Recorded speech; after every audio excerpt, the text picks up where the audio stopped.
Impamvu abagore bibasirwa n'imvuvu. Mu buzima busanzwe ubundi, umusatsi ni kimwe mu biranga ubwiza bw'abagore n'abakobwa.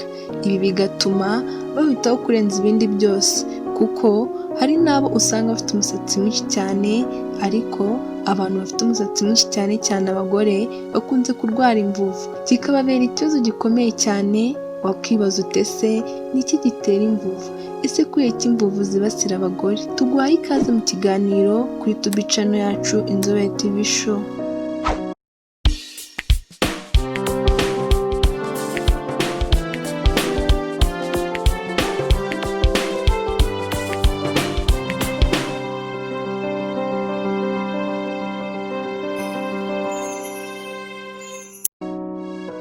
Nk'uko tubikesha igihe.com, akenshi usanga abantu bibaza igitera imvuvu mu mutwe, ugasanga umuntu ahora yishimagura kubera uburyaryate bwazo, mu mutwe we hasa n'ibara ry'umweru, ndetse akayanageza n'aho yishima cyane agacika n'udusebe kubera imvuvu. Aha wakwibaza ute se ubundi imvuvu ziterwa n'iki? Kubera iki zibasira abagore? Ubaye utarakora subscribe wayikora maze tugakomezanya. Igihe dukesha iyi nkuru yagiranye ikiganiro n'abakunda kugira imvuvu, maze umwe muri bo abasubiza muri aya magambo ati: kera ndi umwana muto nta mvuvu nagiraga, ariko aho mariye gushyira ibisuko mu mutwe nkanadefiriza niho natangiye kujya nzana imvuvu, nkishimagura ku buryo nanikomeretsa. Nkambona biterwa ahanini nuko ari amavuta nsiga mu mutwe.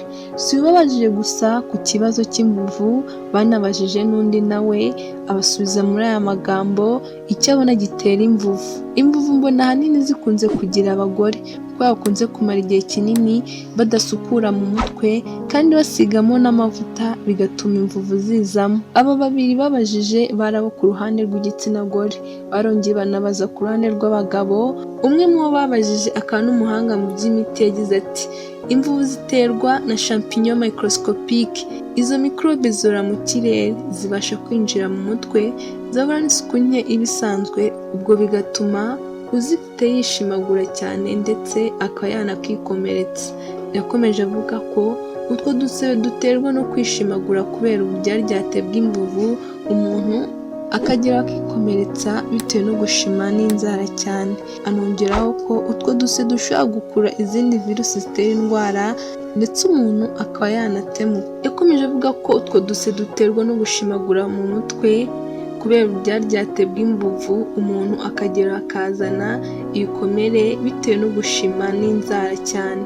Anongeraho ko utwo duse dushobora gukura izindi virusi zatera indwara, ndetse umuntu akaba yanatemuka. Kwirinda imvuvu ni ukugira isuku mu mutwe, kuwukarabamo no kudakoresha ibikoresho by'umuntu ufite imvuvu nk'igisokozo n'igitambaro cyo mu mutwe ndetse n'ibindi.